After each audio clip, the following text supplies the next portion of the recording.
আসসালামু আলাইকুম everyone, welcome back to my channel Lucky's kitchen house. চলে আসলাম লাকিস কিচেন হাউসে নতুন আরও একটি রেসিপি নিয়ে।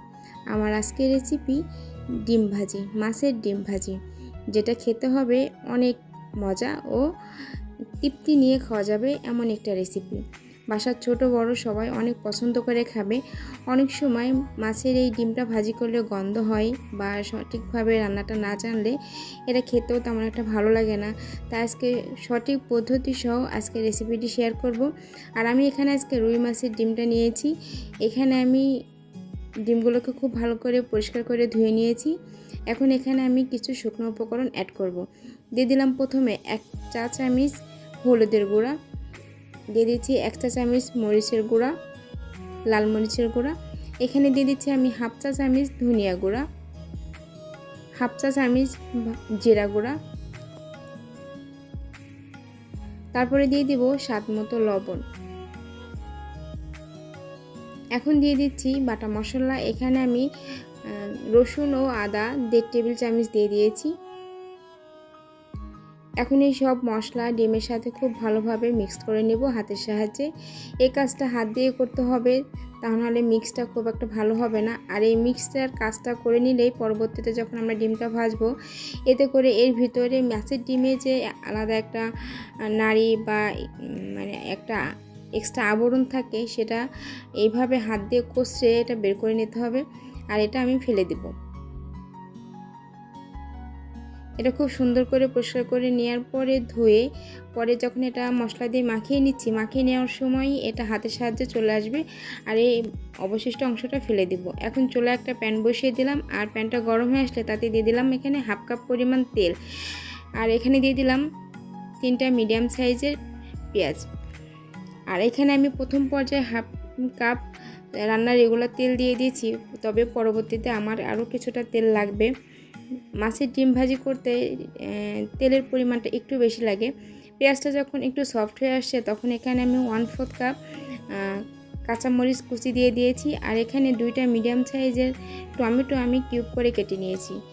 মাছের ডিম ভাজিতে টমেটো দিলে টমেটোটার জন্য এর টেস্টটা অনেক গুণে বেড়ে যায়, তবে আপনারা না চাইলে এটা স্কিপ করতে পারেন।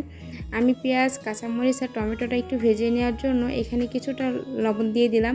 আর আমি যখন ডিমটা মাখিয়ে নিয়েছি মশলার সাথে তখন কিন্তু ওখানে লবণ দিয়ে দিয়েছিলাম, তাই এখানে লবণটা অ্যাড করার সময় একটু ভেবে দিতে হবে যে আমি কতটা লাগবে, এটা বুঝে দেওয়া লাগবে।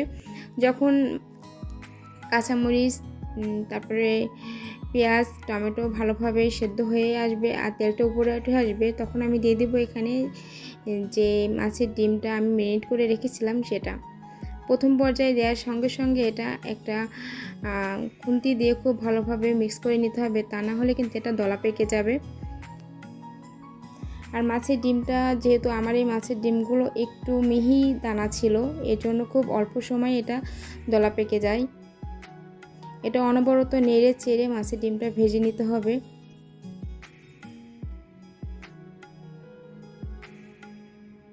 আমি অনবরত নেড়ে চেড়ে মাছের ডিমটা ভেজে নিচ্ছি। প্রথম পর্যায়ে নিচে থেকে মনে হবে যে একটু লেগে যাচ্ছে, তবে কিছুক্ষণ নাড়ার পরে দেখবেন এটা নিচে থেকে আর লেগে যাচ্ছে না, খুব সুন্দর মতন এটা ভাজি করা যাচ্ছে। এখানে আমি আর কোনো এক্সট্রা মশলা দিব না, যা মশলা দেওয়ার আগেই দিয়ে দিয়েছি।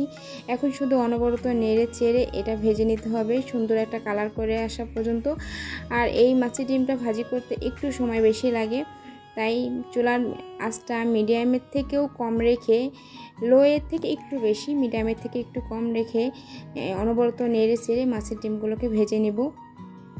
আর যেগুলোকে একটু বড় দানা বা গোটা গোটা আছে সেগুলো আমি খুন্তির সাহায্যে একটু ভেঙে দেওয়ার চেষ্টা করছি। তবে পুষ্ট দানা যদি হয়, মাছের ডিমটা যদি একটু পুষ্ট হয় তখন কিন্তু এটা খুব অনেকটা আরও ঝরঝরা হয়।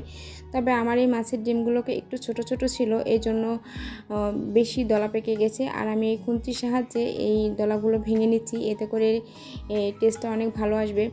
আর মাছের ডিমের সাথে আমি কিন্তু মশলাটা খুব ভালোভাবে মেখে নিয়েছি, এতে করে প্রত্যেকটা জায়গায় যে মশলাটা খুব ভালোভাবে চলে গেছে। আর যদি আমি মশলাটা তেলের সঙ্গে কষিয়ে নিয়ে রান্নাটা করতাম, সেক্ষেত্রে হতো কি, যখন এটা তেলের পারে এই ডিমটা দিতাম, দেওয়ার সঙ্গে সঙ্গে এটা দলা পেকে যেত, কোথাও মশলাটা যেত, কোথাও মশলাটা যেত না। এই জন্য আমি মাছের ডিমটা প্রথম পর্যায়ে সবগুলো মশলা দিয়ে একত্রে হাত দিয়ে মেখে নিয়েছি, এতে করে প্রত্যেকটা জায়গায় মশলা লবণ খুব ভালোভাবে প্রবেশ করে আর এটা খেতে অনেক বেশি ভালো লাগবে।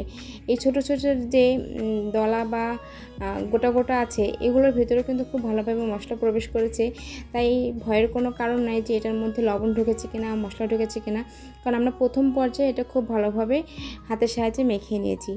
আর আমি পরবর্তীতে আরেকটু তেল দিয়ে দিয়েছি, আপনারা দেখেই নিয়েছেন। আর এই তো আমার মাছের ডিমটা ভাজা হয়ে গেছে। কথা বলতে বলতে আমার এই সহজ ও মজাদার রেসিপিটি কেমন লাগলো কমেন্ট করে জানাবেন, আর কে কোথা থেকে আমার ভিডিওটি দেখছেন সেটাও কমেন্ট করে জানাবেন। আমি পরবর্তীতে আপনাকে ধন্যবাদ দিতে সুবিধা হবে। আশা করছি আমার এই সহজ রেসিপি ভালো লেগেছে, আর এমনই সব মজার ও সহজ রেসিপি পেতে আমার চ্যানেলের পাশেই থাকতে চ্যানেলটিকে সাবস্ক্রাইব করে রাখবেন আর পাশে থাকা বেল বাটনটি বাজিয়ে রাখবেন।